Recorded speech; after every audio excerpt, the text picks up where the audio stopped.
Good morning students. आज से हम नया चैप्टर वैद्युत विभव शुरू करते हैं। तो आइए इसे समझते हैं कि वैद्युत विभव या इलेक्ट्रिक पोटेंशियल क्या होता है। इसके बारे में आपको क्लास 10th में बताया गया होगा, संभवतः कुछ याद भी हो। तो आइए शुरू करते हैं वैद्युत विभव या इलेक्ट्रिक पोटेंशियल। वैद्युत क्षेत्र में एकांक धन परीक्षण आवेश को अनंत से किसी बिंदु तक लाने में जितना कार्य करना पड़ता है वह उस बिंदु पर वैद्युत विभव कहलाता है। अतः यदि धन परीक्षण आवेश प्लस क्यू जीरो को अनंत से वैद्युत क्षेत्र के किसी बिंदु ए तक लाने में डब्ल्यू कार्य करना पड़ता है, तब बिंदु ए पर वैद्युत विभव हम दिखाते हैं वी ए बराबर डब्ल्यू अपॉन क्यू ज़ीरो। यहाँ चित्र के माध्यम से आप देख सकते हैं कि यहाँ पे अनंत से इस प्लस क्यू ज़ीरो आवेश को लाया जा रहा है और इसको बिंदु ए तक लाने में किया गया कार्य W है। तो वी ए यानी ए बिंदु का वैद्युत विभव हो जाएगा W अपॉन क्यू ज़ीरो। वैद्युत विभव एक अदिश राशि है। अच्छा, ये ध्यान रखेंगे, वैद्युत विभव हमेशा किसी बिंदु का होता है। वैद्युत विभव अदिश राशि है और इसका एसआई मात्रक जूल प्रति कूलम या जूल पर कूलम होता है। इसे वोल्ट भी कहते हैं और ये आप लोगों का वेल नोन यूनिट है, यानी 1 वोल्ट बराबर 1 जूल प्रति कूलम या 1 वोल्ट बराबर 1 जूल पर कूलम। इसकी विमा ml power 2 t power -3 a power -1 होती है। ध्यान क्या रखना है कि अनंत पर विभव का मान शून्य माना जाता है, अर्थात अनंत पर विद्युत विभव शून्य होगा। विभवांतर क्या होगा? दो बिंदुओं के बीच के विभव के अंतर को विभवांतर कहते हैं।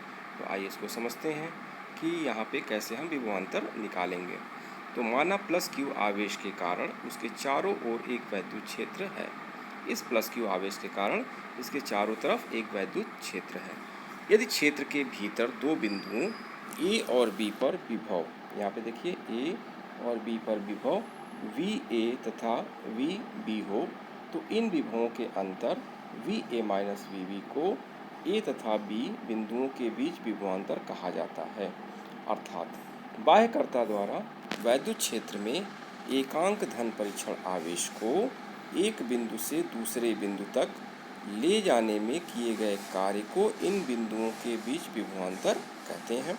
फिर से समझेंगे कि यदि कोई बाह्यकर्ता वैद्युत क्षेत्र में एकांक आवेश को एक बिंदु से दूसरे बिंदु तक ले जाने में जितना कार्य करता है उसको इन बिंदुओं के बीच विभवांतर कहते हैं, यानी V A minus V B equal to W upon Q zero इसके बराबर होता है। अनंत पर विभव का मान शून्य माना जा सकता है। अतः यदि बिंदु बी को हम अनंत पर लें तो वी ए माइनस वी का मान शून्य होगा, यानी वी अनंत शून्य होगा बराबर डब्ल्यू अपॉन क्यू ज़ीरो। तो हम यहाँ पे उसी चीज़ को फिर लिख सकते हैं V A equal to W upon Q zero, जो इसके पहले अभी हम लोगों ने पढ़ा है, जहाँ वी ए बिंदु ए का विभव है जिसे परिभाषित किया जा चुका है। अब वैद्युत क्षेत्र में दो बिंदुओं के बीच एक आवेश को ले जाने में किया गया कार्य, ये भी वही उसी तरह से है जैसे अभी हम लोगों ने पढ़ा है। कार्य को क्या करेंगे, हम विभव के टर्म में लिखेंगे, यानी work done in taking a charge between 2 points in an electric field. तो वैद्युत क्षेत्र में दो बिंदुओं के बीच विभवांतर V A minus V B, ये हो जाएगा डब्ल्यू अपॉन क्यू के बराबर। तो डब्ल्यू को हम लिख सकते हैं Q V A minus V B, और V A minus V B या दो बिंदुओं के बीच का विभवांतर, इसको हम डेल्टा वी लिख सकते हैं, यानी delta V equal to V A minus V B, जहाँ डब्ल्यू क्या है, आवेश को बिंदु बी से ए तक ले जाने में किया गया कार्य है। यदि आवेशित कण वैद्युत क्षेत्र में गति करता है तो कण द्वारा प्राप्त गतिज ऊर्जा कार्य डब्ल्यू के बराबर होगा। तो इसको हम गतिज ऊर्जा के रूप में लिख सकते हैं कि के बराबर Q into W delta we, गतिज ऊर्जा के बराबर क्यू इंटू डेल्टा वी। अब यदि कण का द्रव्यमान m हो और प्राप्त वेग v हो, तो हमको पता है कि गतिज ऊर्जा क्या होती है, हाफ एम वी स्क्वायर होती है।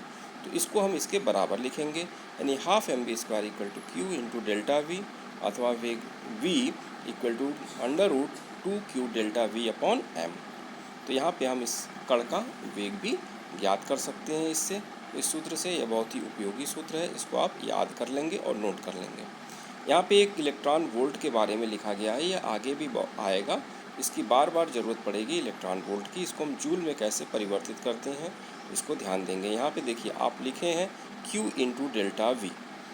Q का मान अगर 1 इलेक्ट्रॉन हो और V का मान 1 वोल्ट हो तो इसमें जो अर्जित गतिज ऊर्जा होगी वह 1 इलेक्ट्रॉन वोल्ट होगी। इसको नीचे दिखाया गया है।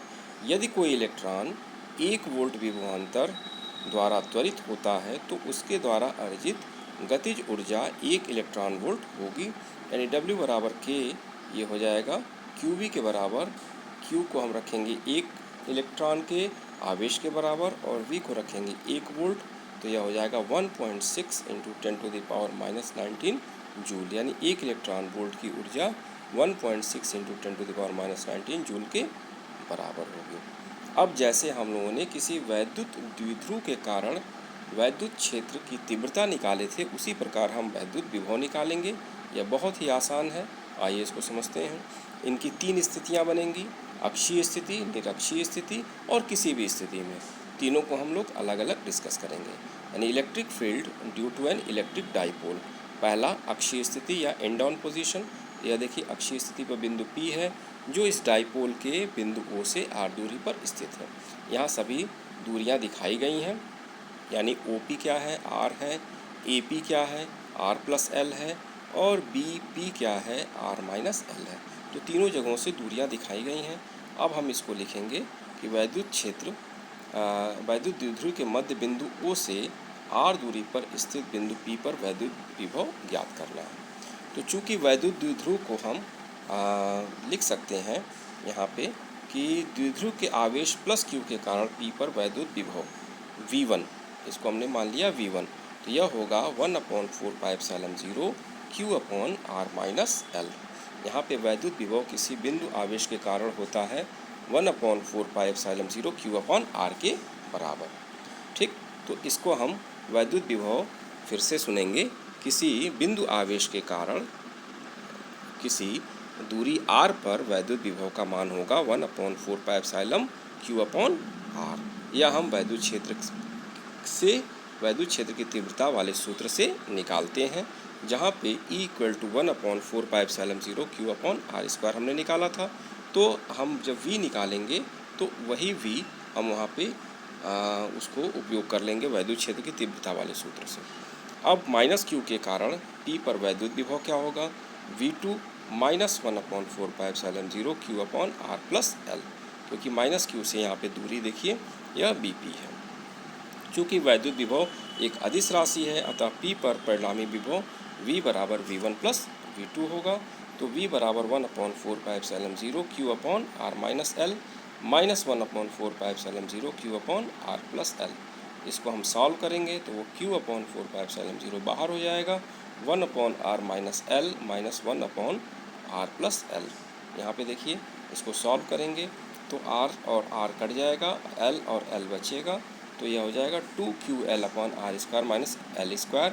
और 2QL हमको पता है कि यह P के बराबर होगा, तो यह V विभव हो जाएगा 1/4πε0 P upon R² minus L²।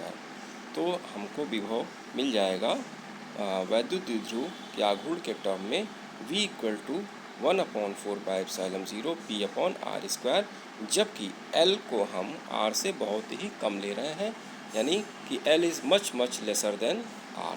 तो यहाँ पे L को हम नेग्लेक्ट कर देंगे तो हमें सूत्र प्राप्त हो जाएगा V = 1/4πε0 R² P upon R²। परावैद्युतांक K अगर माध्यम में ये रखा गया है तो हम यहाँ पे लिखेंगे 1/4πε0 K P अपॉन R²। अब आइए निरक्षीय स्थिति पर, ये भी बहुत आसान है। यानी इक्वेटोरियल लाइन पर स्थित बिंदु पर वैद्युत विभव, तो यहाँ से आप देखिए दूरियाँ दिखाई गई हैं।